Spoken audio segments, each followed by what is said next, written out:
Olá, pessoal! Hoje a gente vai falar um pouquinho sobre cavidade oral. Bom, a primeira coisa que eu quero falar para vocês é que a cavidade oral ela está envolvida em vários processos do nosso organismo. Ela é a primeira via de entrada do alimento e esse alimento ele vai acabar sendo ingerido e preparado para a digestão na cavidade oral. Então, como vocês já devem ter visto no cursinho, é na cavidade oral em que o alimento vai ter a sua primeira entrada, seu primeiro ingresso, e na cavidade oral esse alimento ele vai sofrer uma umidificação, por exemplo, com a nossa saliva, ele vai sofrer uma digestão mecânica com os nossos dentes, a nossa língua, e ele também vai sofrer uma primeira digestão enzimática através da amilase salivar. Então, a cavidade oral, ela tem essa relação com o sistema digestório. A cavidade oral, então, ela possibilita os movimentos necessários para que a gente consiga sugar, mascar e mastigar determinadas substâncias. Ela possui estruturas que estão correlacionadas com a fala. Então, por exemplo, os nossos lábios, a língua, o palato, que depois a gente vai ver que se divide em palato mole e palato duro, eles estão envolvidos, correlacionados com a nossa fala. E a cavidade oral ela também pode participar de uma via aérea extra. Então, ela também, além de estar relacionada com o sistema digestório, está relacionada com o sistema respiratório. Bom, a estrutura da cavidade oral. Ela pode ser dividida em vestíbulo da boca e cavidade da boca propriamente dita. O vestíbulo da boca, ele funciona assim. Se vocês cerrarem os dentes de vocês, o espaço que fica entre os lábios e os dentes cerrados é o vestíbulo da boca. Então, como a gente pode ver aqui nessa imagem, ó, e nessa aqui também,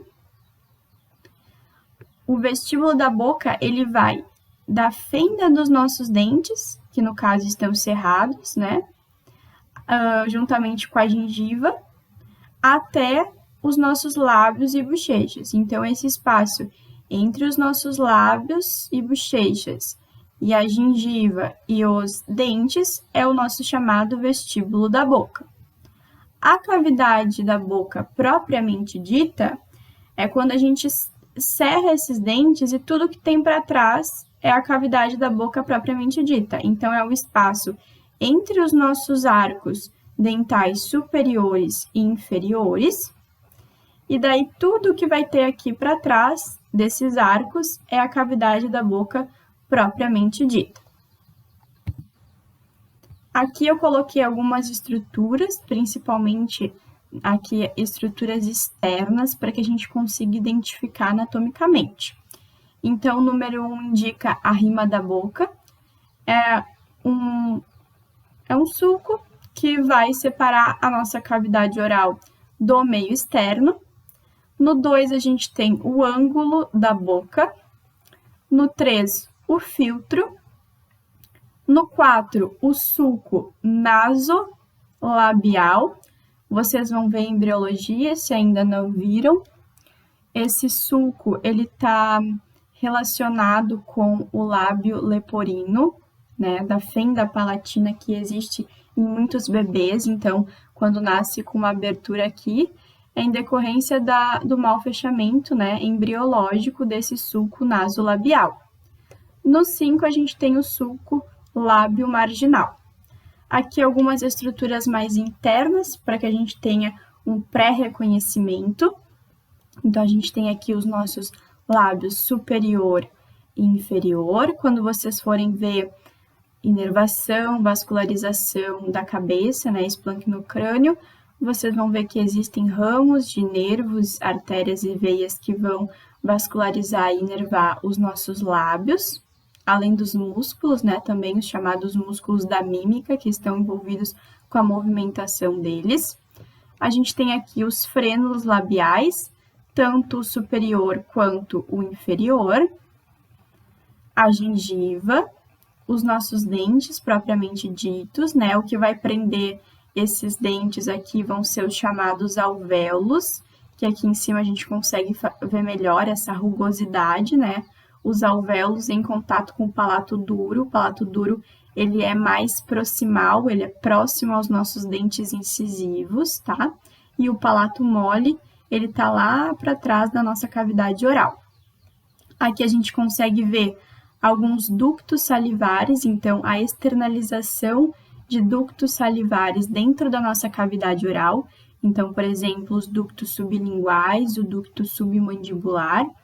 A gente também tem a língua, propriamente dita, o frênulo lingual, então, como a gente tem um frênulo labial prendendo os nossos lábios, a gente também tem um frênulo lingual que está prendendo a nossa língua. Aqui a gente tem a garganta, a úvula, e muito importante são esses arcos. Então, o arco palato-glosso relacionado com a cavidade oral, ele está mais próximo da nossa boca. E o arco palato-faríngeo, ele está mais próximo da faringe, mais próximo, conectado ao sistema respiratório. Entre esses arcos, então, entre o arco palato-glosso e o arco palato-faríngeo, mais lá para trás, a gente tem as chamadas tonsilas palatinas. Então, essa é uma visão geral, tanto de estruturas internas quanto de estruturas externas da nossa cavidade oral. Limites, então, da nossa cavidade oral. O limite anterior são os lábios. Limite superior é o nosso chamado palato duro. Então, lembra que eu falei para vocês que o palato ele se divide em palato duro e palato mole. O palato duro ele está mais próximo, né, mais anterior dos nossos, ele está mais anterior e mais próximo dos nossos dentes incisivos. Então, esse palato duro vai ser o limite superior da nossa cavidade oral. O limite posterior já vai ser o palato mole, né? Portanto, eu falei que ele era a estrutura mais posterior e o palato duro mais anterior, então o palato mole vai fazer essa conexão posterior limítrofe. E o istmo das fauces, que depois a gente vai ver que o istmo das fauces é essa região aqui. Lateralmente, a gente tem as bochechas e o assoalho, né, a base do nosso limite da cavidade oral é a língua conectada ao músculo milo-ióide. Então, agora a gente vai começar a ver cada limite e destrinchar o que tem em cada limite, estruturas importantes para a gente identificar dentro da anatomia. Então, limite anterior, a gente tem, como eu falei para vocês, os lábios. Então, os lábios, eles são pregas musculares móveis, né? Os lábios são músculos. E o músculo que está relacionado com a movimentação dessa estrutura da cavidade oral é o músculo chamado orbicular da boca e os músculos labiais. Então, aqui a gente tem uma representação do músculo orbicular da boca, aqui também, ó. Provavelmente vocês vão ver melhor em músculos da mímica. Então, músculo orbicular e os músculos labiais propriamente dito. Então, eles revestem a rima da boca, que é aquele sulco que a gente viu externamente, que está separando a cavidade oral do meio externo, e eles vão cobrir a entrada da cavidade oral. Superiormente, a gente tem o que nós chamamos de palato duro. Ele é a parte óssea do palato, e como eu falei para vocês, ele constitui a parte anterior, a mais posterior é o palato mole, ele constitui esses 2/3 mais anteriores. Então, os 2/3 anteriores com formação óssea é o palato duro. No geral, o palato é uma estrutura que forma o teto da cavidade oral e o assoalho das nossas cavidades nasais. Quando vocês forem ver as cavidades nasais, vocês vão ver que um dos limites são os palatos. E esses palatos representam o assoalho das cavidades nasais. Os 2/3 anteriores, como já foi falado, é o palato duro. Ele é uma parte óssea, um esqueleto ósseo, e ele é resultante dos processos palatinos, tanto das maxilas quanto das lâminas horizontais dos palatinos, tá? um terço posterior, que vai formar, no limite da nossa cavidade oral, uma parte mais posterior junto com o istmo das fauces, é o palato mole. Ele é formado por uma lâmina aponeurótica e por uma lâmina muscular. Então, ele não tem osso, ele tem um músculozinho e uma aponeurose, uma fina membraninha que está cobrindo ele. Posteriormente, então, a gente tem o palato mole. Então, se aqui a gente tinha o palato duro, mais próximo dos nossos dentes incisivos, lá para trás, mais próximo da úvula, por exemplo, a gente tem o palato mole. Então, ele é um terço posterior do palato, ele se estende póstero inferiormente, então ele se inferioriza, formando um processo cônico, que é a chamada úvula. Então, aqui a gente está vendo a úvula. Esse palato mole, ele se inferioriza e forma a úvula. E ele participa ativamente da deglutição, então, ativamente do nosso sistema digestório. Aqui vocês conseguem ver o palato em azulzinho ali mais escuro, o palato duro. Em azul mais claro, o palato mole. A gente tem também as cristas alveolares, que são aqueles processos alveolares que eu falei para vocês na imagem ali da direita. Vocês conseguem ver isso. A crista alveolar, ela vai prender os nossos dentes. E sobre o palato mole, a gente tem aquele véu palatino, aquela aponeurose, aquela membraninha que está cobrindo ele. E aí, mais posteriormente, quando o palato mole se inferioriza, a gente tem a úvula, que determina a nasalização e acaba fechando e abrindo a nossa cavidade nasofaríngea, participando, então, ativamente da deglutição. E aqui a gente também consegue ver uma parte mais posterior, com o palato mole se inferiorizando e formando a úvula. Esse palato mole, ele vai se comunicar lateralmente. Então, aqui a gente tem o palato mole, ó. Ele acabou indo para a região posterior e ele acabou se inferiorizando, formando a úvula. Esse palato, ele vai ter uma continuação, ele vai acabar se comunicando tanto com a língua, e daí ele vai formar aquele arco que a gente viu, que é o chamado arco palato-glosso, e vai se comunicar lá para trás, ó, então aqui é mais na frente, aqui mais para trás, com a faringe. Então, vai formar o arco palato-faríngeo. E entre esses arcos, como eu já havia falado para vocês, a gente vai encontrar a tonsila palatina. Então, os arcos, a tonsila e a úvula são estruturas formadas a partir do nosso palato mole, que vai se inferiorizando e se tornando mais posterior. Posteriormente, também a gente tem o istmo das fauces, que eu falei para vocês que era mais ou menos essa região. É um estreitamento que relaciona a cavidade bucal, então a nossa cavidade oral, com a orofaringe. O que é a orofaringe? Vocês vão ver que é uma divisão do nosso, que a gente pode ter, por exemplo, em esplancnocrânio, quando a gente está estudando cavidade nasal, cavidade oral. Então, a faringe, ela vai ter 3 divisões. Ela vai ter uma divisão que se conecta com a cavidade nasal, e é chamada nasofaringe. Vai ter uma divisão que se conecta com a cavidade oral, a chamada orofaringe.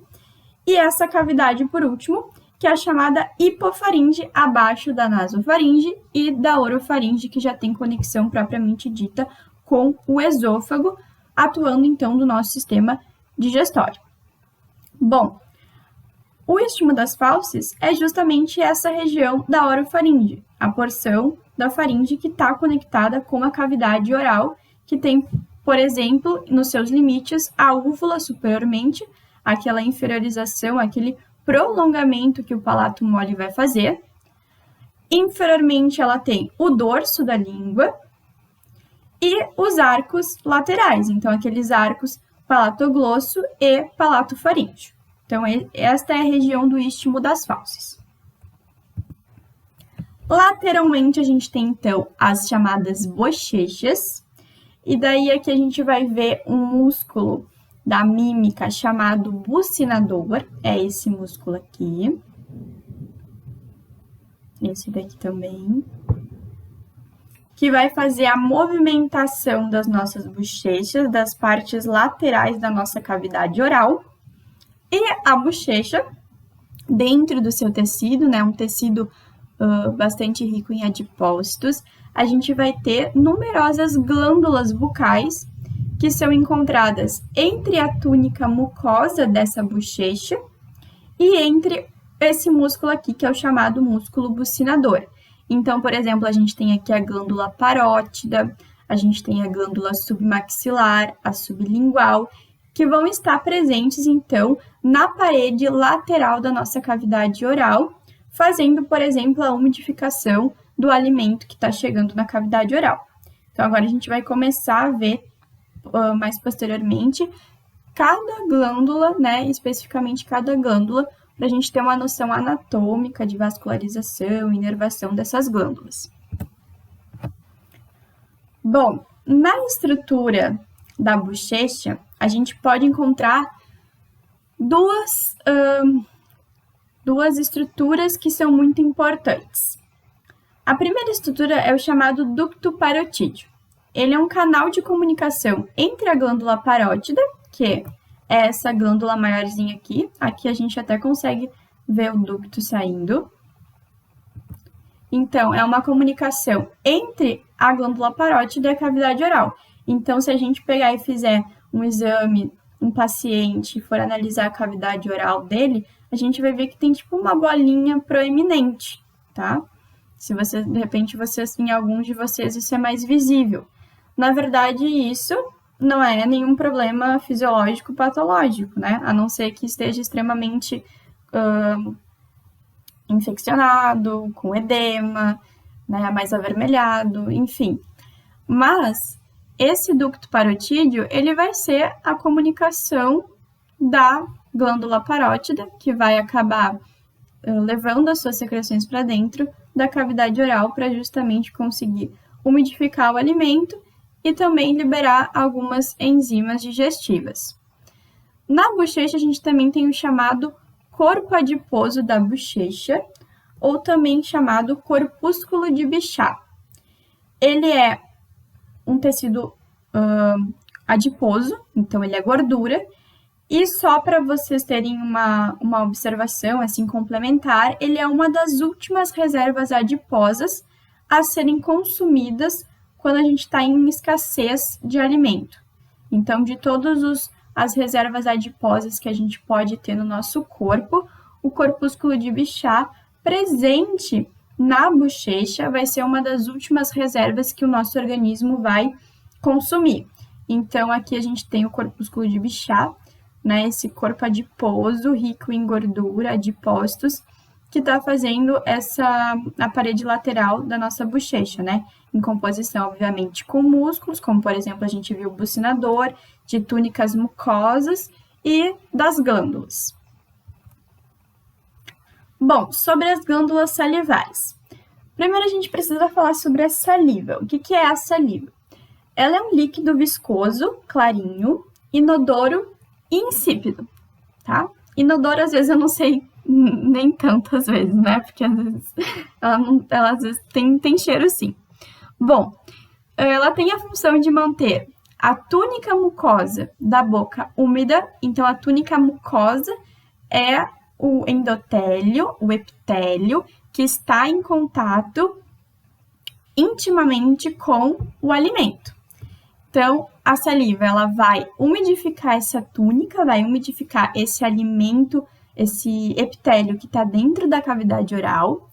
Ela vai lubrificar o alimento e começar a digestão dos amidos, como eu já tinha falado, com aquelas enzimas digestivas. A enzima digestiva, né, a amilase salivar. Ela vai servir como um líquido intrínseco para lavar a nossa boca, para que a gente possa sentir melhor o gosto das coisas. Então, por que, por exemplo, na verdade, assim, ó, vocês vão ver depois que os gostos que a gente sente, né, eles são primários. E a combinação desses gostos é que vai gerar um gosto único na nossa boca. Só que, por exemplo, se eu comesse um hambúrguer, tá? Bem gorduroso.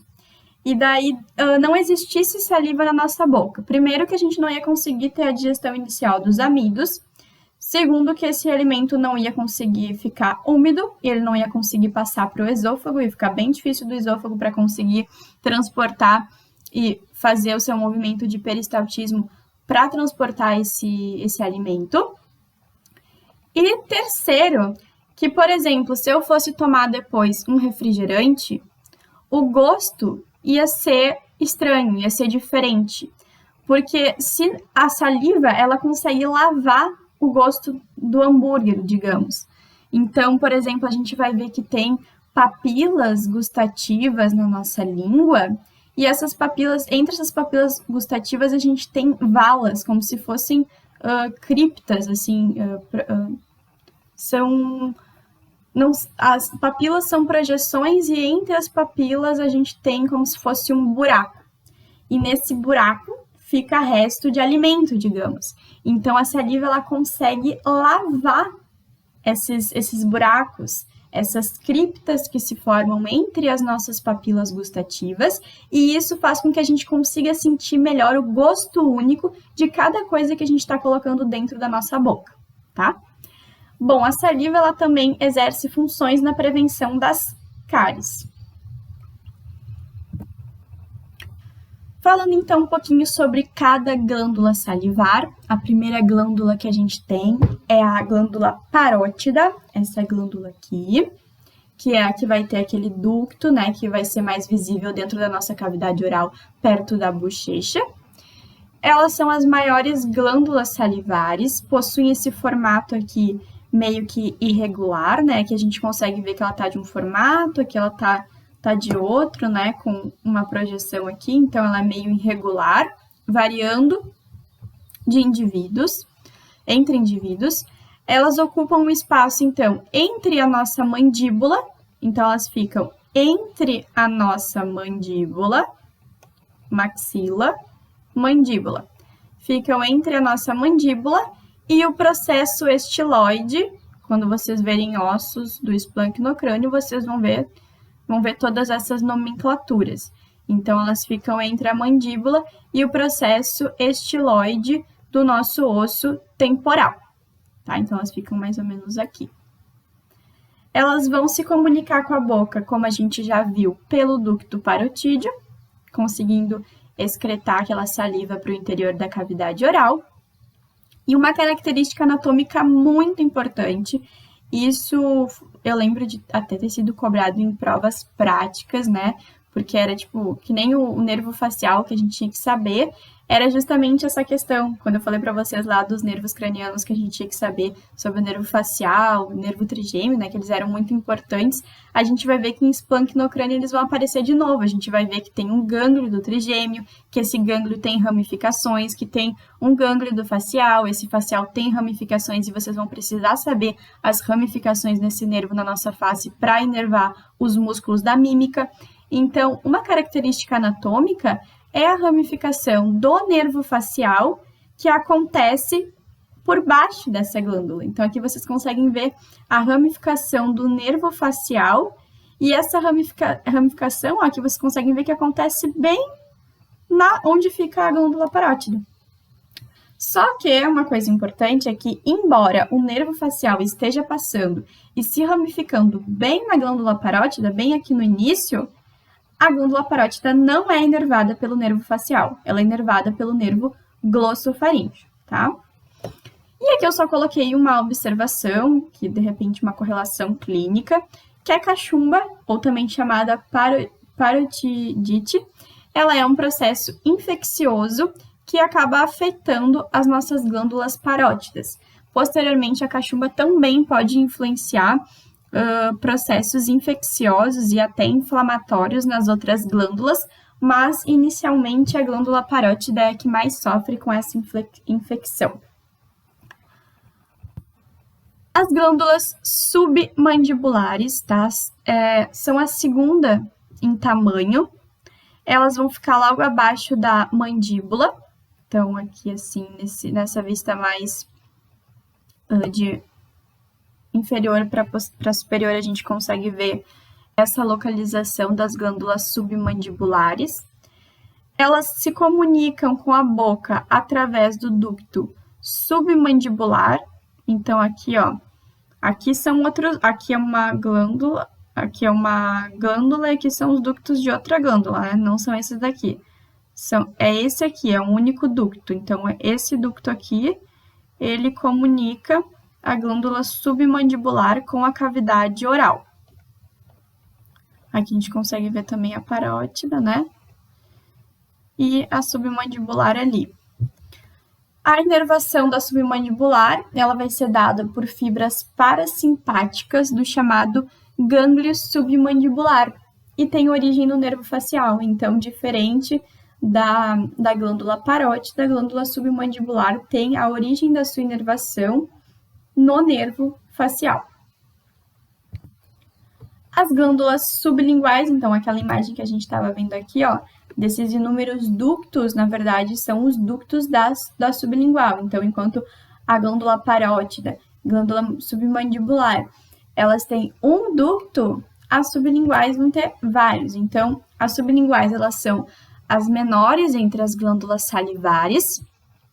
Elas situam-se no assoalho da boca, entre a nossa mandíbula e o músculo genioglosso. Então, aqui vocês conseguem ver a nossa mandíbula, a glândula sublingual, e ela está localizada nesse músculo aqui bem grandão, extenso, que é o chamado genioglosso.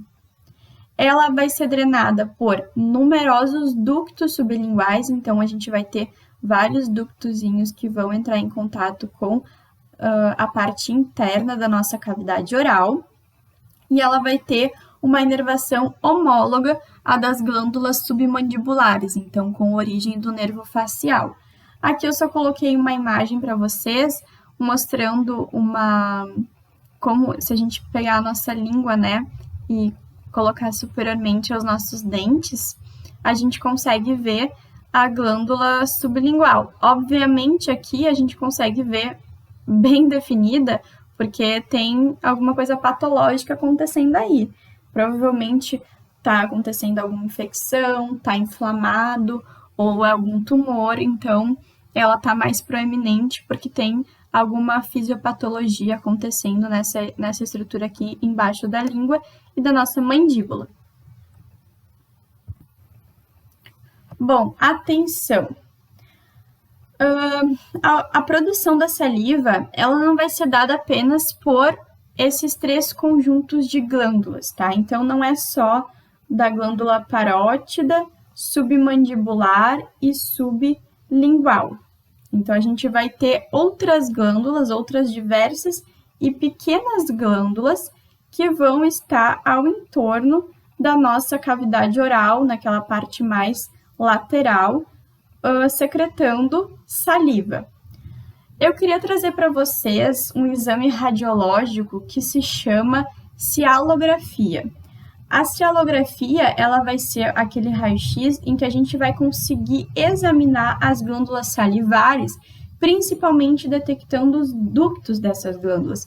Então, aqui vocês conseguem ver que tem a glândula e a gente consegue ver bem definido na cialografia o ducto dessa glândula. Então, para identificar alguma patologia, se esse ducto ele tiver mais proeminente, né, tiver aqui o diâmetro alterado, a gente consegue ver na cialografia. E aqui só uns terminhos para vocês lembrarem. Xerostomia. A xerostomia ela é uma condição associada à baixa produção de saliva pelas nossas glândulas salivares. E a cialorreia, ela vai ser a condição contrária à xerostomia. Então, a gente vai acabar produzindo bastante saliva a partir das nossas glândulas salivares. Aqui, então, só para a gente retomar aqueles limites, então a gente falou dos limites anterior, superior, posterior, e aqui a gente tem o limite inferior, o nosso assoalho da cavidade oral, que, como eu já tinha falado para vocês, vai se dar através da língua, tá? E através do músculo milioide, que tá aqui, ó. Ele tá seccionado, mas ele é bem basal e tem relação com a língua, tá? Essa imagem, ela tá boa para eu explicar uma coisa para vocês que depois vai ser importante quando a gente for estudar melhor a língua, que a língua, então, ela tem essa parte mais dorsal e a parte ventral, tá? Então, lembre-se disso, essa aqui é a parte dorsal da língua e a parte ventral. Bom, sobre a orofaringe, eu falei para vocês que a cavidade oral, ela tem uma conexão com o nosso sistema respiratório, né? Aquela via aérea extra que a gente falou lá no início, e ela tem, então, conexão com a orofaringe, que é uma porção da faringe que está conectada com a nossa cavidade oral. Então, na orofaringe, a gente vai ter o entrecruzamento entre o nosso sistema digestivo e o nosso sistema aéreo. E essa cavidade, a nossa cavidade oral, ela pode funcionar como uma via aérea extra, mandando ar pelo istmo das fauces, que é aquela região que eu já falei para vocês que ficava bem na orofaringe, para a laringe, tá? E daí a gente tem que fazer uma observação que em bebês de até 1 ano de idade, essa via aérea extra, ela não pode ser usada. Então, os bebês, eles não conseguem ter essa via aérea extra aberta, eles não conseguem mandar ar da orofaringe para a laringe, porque a língua deles, ela é muito grande, então ela está obstruindo completamente a nossa cavidade oral. Então, aqui só para vocês terem mais uma noção, né, de visualização da orofaringe, aqui a naso conectando com a cavidade nasal, a orofaringe conectando com a nossa cavidade bucal e a laringofaringe.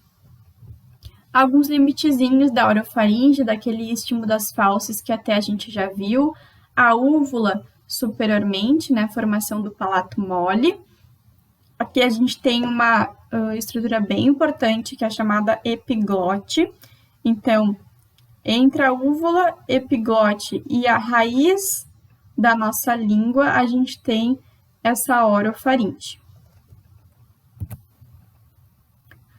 Aqui, um adendo, né, uma atençãozinha, é bem clínico isso, então, para o entubamento por tubo orotraqueal, né, esse tubozinho aqui, é importante que a gente consiga visualizar a passagem da orofaringe do nosso paciente.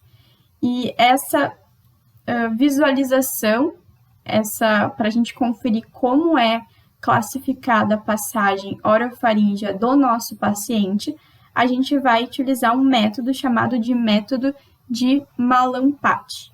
Esse método, então, ele vai ser utilizado quando a gente quer realizar o entubamento orotraqueal no nosso paciente, e ele vai ser muito importante para que a gente consiga fazer um procedimento com maior exatidão. Então, aqui eu só coloquei uma imagem para vocês terem uma ideia das classificações desse método e como que isso é importante para que a gente consiga analisar como que a gente vai passar um tubinho nessa cavidade oral.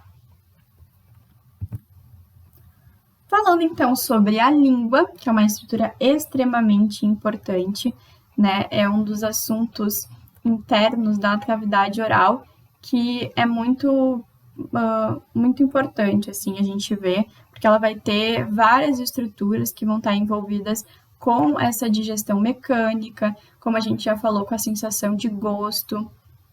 Então, vamos ver aqui.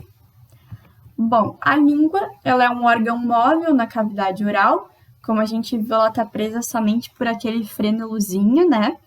E ela está associada a diversas funções. Então, por exemplo, fala, né, a nossa fonação, a mastigação, como eu falei para vocês, aquela digestão mais mecânica do alimento, com o nosso paladar, a gente também já falou sobre a sensação de gosto, as papilas gustativas que vai ter na língua para a gente conseguir sentir os gostos e ter a informação gerada no nosso sistema nervoso central, né? A deglutição, então ela empurra o alimento, né, lá para a úvula e para o esôfago, e a limpeza da boca. Bom, ela possui duas partes, a parte oral e a parte faríngea. Essas duas partes, elas vão ser divididas por um sulco chamado sulco terminal. Então, aqui a gente tem um sulco terminal que vai separar a parte oral e a parte faríngea. A parte oral, ela é uma parte, como vocês podem ver, mais anterior, em que a gente tem as papilas gustativas, né? Esses vários tipos que depois a gente vai ver, as circunvaladas, que são as maiorzinhas aqui mais próximas do sulco terminal, as papilas folhadas, as fungiformes, as filiformes, e a gente também tem nesse espaço aqui um epitélio estratificado mais escamoso, tá? Por que esse epitélio é estratificado, por exemplo? Porque a língua ela vai entrar em contato com o alimento e vai sofrer várias vezes atrito. Então, esse epitélio ele precisa ser estratificado para que haja uma renovação celular. A parte faríngea, posterior ao sulco terminal, ela é então a parte mais posterior da nossa língua. A gente não encontra papilas aqui, então somente na parte oral. A gente vai ter uma mucosa mais lisa, então ao invés de ser aquela mucosa escamosa, estratificada, que está em contato maior com o alimento, sofrendo atrito, a gente tem uma mucosa mais lisa, um epitélio liso, que ajuda na deglutição, a empurrar aquele alimento. E aqui também a gente vai ter a presença de glândulas seromucosas, justamente para tornar aquele alimento mais umidificado, né? Vai colocar muco ali, vai colocar secreções dessas glândulas que vão influenciar na deglutição desse alimento e na umidificação para que ele consiga passar pelo esôfago. E a gente tem aqui uma estrutura muito importante, que é a chamada tonsila lingual. Então, lembra que eu falei para vocês que a tonsila lingual ela está entre aqueles arcos, o arco palatoglosso e o arco palatofaríngeo. Então, essa tonsila vai ser encontrada na parte faríngea mais posterior ao sulco terminal. Divisão da língua. A língua ela tem uma base. A base da língua ela é o terço posterior. Então, a parte faríngea pós-sulcal, então pós aquele sulco terminal. Aqui só para a gente ver, ó, a gente tem um sulco terminal, que a gente viu que separa a parte faríngea da parte oral, tá?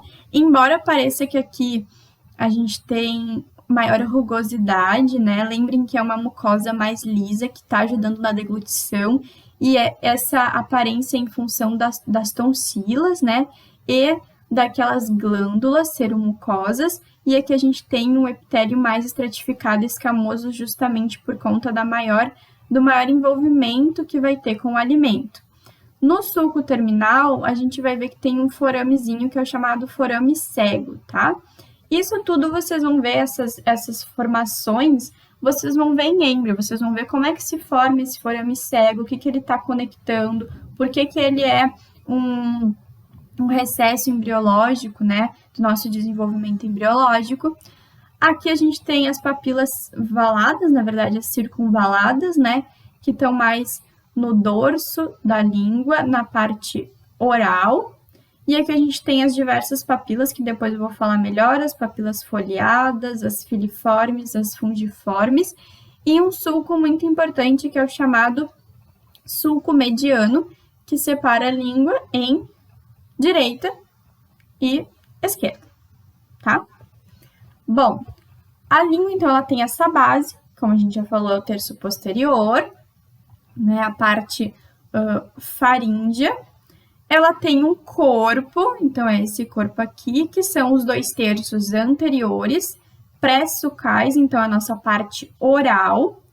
Ela vai ter um ápice, que é essa partezinha mais anterior da parte oral, que vai formar uma estrutura pontiaguda, que está em conjunto com o corpo da língua. Ela tem uma raiz, que é a área de fixação, né, que a gente vai ter na nossa mandíbula. E ela tem o dorso, então o dorso é tudo isso aqui. Lembra que a gente viu que tinha o dorso e o ventre da língua? Aqui a gente tem a parte dorsal da língua e abaixo da língua é a parte ventral. Então, o dorso da língua é essa face póstero-superior, que possui um sulco em forma de V, que a gente já falou que é o sulco terminal, e um ápicezinho, uma pequena depressão, que a gente já falou também, que é o chamado forame cego, tá? Então, base, o corpo, o dorso é tudo isso aqui, né? Porque embaixo a gente vai ter a parte ventral e a raiz. Bom, deixa eu ver aqui. Foi. Tá, travou um pouquinho. Bom, divisão da língua, aqui só para vocês terem aspecto anatômico, uma língua de cadáver, tá? Para vocês verem melhor. A gente tem a epiglote, lembra que na orofaringe a gente tinha a úvula em cima e embaixo a epiglote, tendo os limites da orofaringe? Então, essa aqui é a epiglote.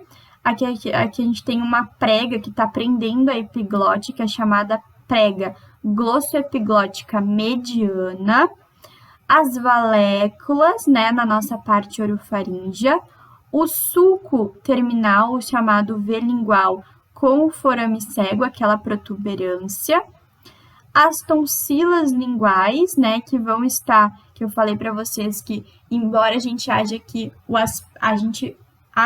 que o aspecto mais posterior da língua, da parte faríngea, seja mais escamoso, na verdade é uma parte lisa. E esse aspecto que a gente vê, né, que parece que tem várias bolinhas, na verdade são as tonsilas linguais e aquelas glândulas seromucosas. Então aqui a gente consegue ver a tonsila lingual, que vai ficar entre aqueles arcos, arco palatofaríngeo e palatoglosso. E aqui a gente consegue ver as papilas circunvaladas. Então é um dos tipos de papilas que a gente encontra na parte oral da língua. E normalmente elas são mais cobradas em provas porque elas são de fácil visualização, porque elas são mais proeminentes e no cadáver elas ficam ainda mais proeminentes, tá? Quando a gente é em vivo, a gente não consegue ver tão bem essas papilas e quando a gente morre, essas papilas elas acabam ficando saltando e ficando mais proeminentes, e a gente consegue ver bem direitinho. Falando um pouquinho, então, sobre as papilas gustativas, a gente tem aqui o epitélio da língua, e elas acabam sendo elevações desse epitélio oral e da lâmina própria. Então, em histologia, vocês vão ver, não agora, tá? Depois, não nesse semestre, vocês vão acabar estudando todos os sistemas, né? E entre o sistema digestório a gente acaba estudando a língua, e daí vocês vão ver que a língua ela é formada. A primeira camada dela é chamada camada mucosa, que vai ser formada por esse epitélio estratificado e por uma lâmina própria rica em tecido conjuntivo. E daí essas elevações, tanto do epitélio quanto da lâmina própria, ou seja, da camada mucosa da nossa língua, vão formar as papilas gustativas. Essas papilas gustativas, elas são responsáveis pelo reconhecimento do sabor das diferentes substâncias que vão entrar em contato com a nossa cavidade oral. E daí a gente tem alguns exemplos de papilas gustativas. Então, por exemplo, a gente tem aquelas papilas circunvaladas, que foi que a gente falou lá no slide anterior, que elas ficam mais proeminentes no cadáver, então elas são bem ovaladinhas, né, redondinhas, e a gente consegue ver melhor mais próximo do sulco terminal, então aqui a gente também tem aquelas papilas circunvaladas. A gente tem as papilas folhadas, né, que são essas daqui. As papilas folhadas, elas ficam mais nessa região aqui lateralizada da língua, né, na parte mais superior.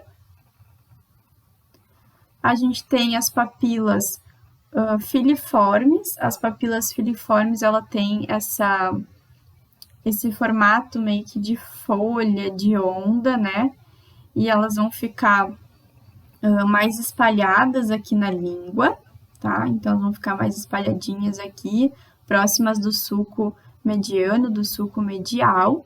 E a gente também tem as papilas fungiformes, e essas papilas fungiformes, elas vão estar presentes mais aqui no ápice da nossa língua, tá? Então, aqui são só exemplos das papilas, dos diferentes estruturas e formatos que a gente consegue ter.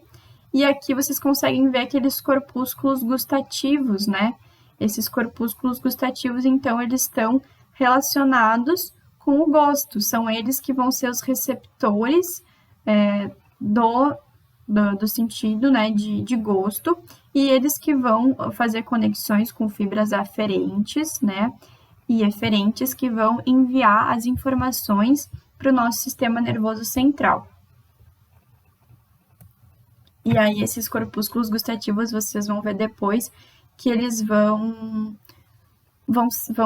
detectar, cada corpúsculo detecta um gosto diferente, tá? Então, a gente tem receptores próprios para cada gosto.